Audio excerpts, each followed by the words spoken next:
এই রাসূলুল্লাহর আগমনকে কেন্দ্র করে সূরা আলে ইমরানের ৮১ নম্বর আয়াতে আমরা দেখি আল্লাহ রাব্বুল আলামিন নিজে নবীদেরকে নিয়ে অনুষ্ঠান উদযাপন করেছেন। সহিহ মুসলিম শরীফের 2807 নম্বর হাদিসে আমরা দেখতে পাই রাসূলুল্লাহ নিজে তার মিলাদ, তার জন্মদিন উদযাপন করেছেন।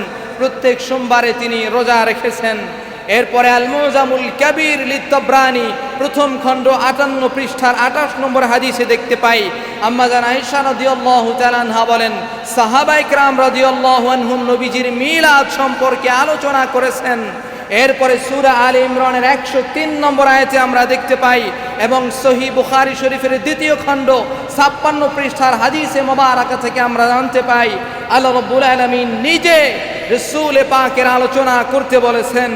আবু লাহাব নবীজির জন্মে খুশি হওয়ার কারণে আবু লাহাবের কবরের আযাব হালকা করে দিয়েছেন আল্লাহ তাআলা।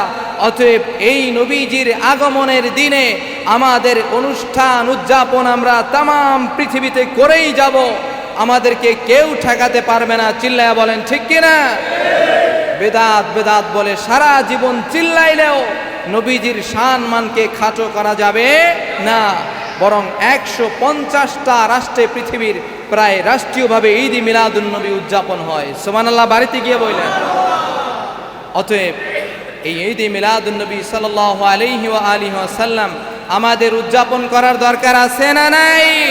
কে কে রাজি? দুই হাত তুলে আল্লাহর দেখান নারে তাকবীর।